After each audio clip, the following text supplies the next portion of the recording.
Guys വയ്യ, പിന്നെയും കയറി പോണല്ലോ ഓർക്കുമ്പോ. ഹേ ബേബ്സ്, ഇറ്റ്സ് മീ, നിങ്ങളുടെ സ്വന്തം അന്നമ്മോ. ആ ഒരു റിവർ ക്രോസ് ചെയ്ത് കയറി എത്തിയത് ഇവിടേക്കാട്ടോ. ഫുൾ പച്ചപ്പും ഹരിതാഫും.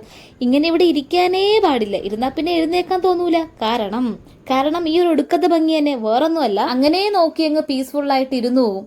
എന്തോ ഒരു മഞ്ഞ മഞ്ഞ പൂക്കളായി. എനിക്കാണെങ്കിൽ ഇതൊക്കെ കാണുമ്പോഴത്തേക്ക് പിച്ചിപ്പറത്തി ചെവി വെച്ച് അങ്ങ് നടക്കാൻ തോന്നും.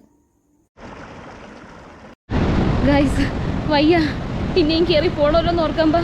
നിങ്ങൾക്ക് കാണണ്ടേ എത്ര ഇനി കയറണമെന്ന്. വെയിറ്റ്, ആ പൊക്കത്തോട്ട് ഇനി കയറി പോണം.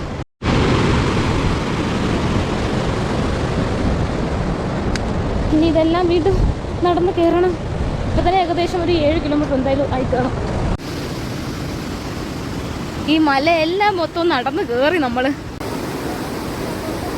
അങ്ങ് ദൂരെ ഒരു മല ഉണ്ടോ, പിന്നെ ട്രക്ക് ചെയ്ത് അങ്ങോട്ടേക്ക് കയറണം. ഇത് കുതിരയാണോ കഴുതയാണോ? എന്നാലേ രണ്ടും ഉണ്ട് കേട്ടോ. എൻ്റെ ഇപ്പോഴത്തെ ചിന്ത എന്താന്ന് വെച്ചാൽ, ഇതിന് തോളൊന്നും വേദനിക്കത്തില്ലേ?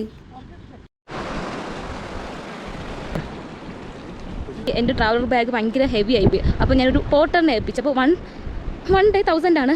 എന്തായാലും നമ്മൾ ആരോഗ്യം നോക്കണമല്ലോ. കാരണം എനിക്ക് അതെടുത്തിട്ട് നടക്കാൻ കഴിഞ്ഞില്ല. എന്തായാലും അങ്ങനെ കൊടുത്ത് എന്തായാലും വളരെ നന്നായി. കാരണം ഏകദേശം ഒരു 8 കിലോമീറ്റർ നടന്നിട്ടുണ്ട് കേട്ടോ. കാരണം നമ്മൾ നിരപ്പായ സ്ഥലമല്ല, ഇങ്ങനെ ഈ കല്ലും ഇങ്ങനെ ഒരു ഹൈ അറിയാലോ. അപ്പോൾ ഉണ്ടല്ലോ ഗൈസ്, ഇടയ്ക്ക് ചെറുതായിട്ട് റിഗ്രറ്റ് അടിച്ചെങ്കിലും ആ ഒരു ട്രക്ക് ചെയ്യുന്ന ഒരു ചെറിയ ബുദ്ധിമുട്ടേ ഉള്ളൂ. അത് കഴിഞ്ഞിട്ട് നമ്മളിവിടെ എത്തുമ്പോഴത്തേക്ക് അടിപൊളി സ്ഥലമാണ്. സോ പറ്റുമെങ്കിൽ നിങ്ങൾ വരിക. പിന്നെ എനിക്കൊരു റിക്വസ്റ്റ് ഉണ്ട്, ഹെവി ബാഗ് കയ്യിൽ കരുതാതിരിക്കുക. അത് മാത്രമാണ് എനിക്കുള്ള റിക്വസ്റ്റ്.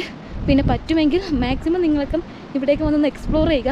കാരണം കാണാൻ നല്ല ഭംഗിയുണ്ട്.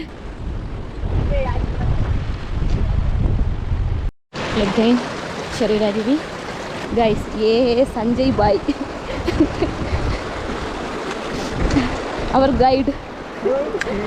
നടന്ന് നെക്സ്റ്റ് എങ്ങോട്ടാണെന്ന് നെക്സ്റ്റ് വീഡിയോയിൽ കാണാം. Stay tune guys. ടാറ്റാ.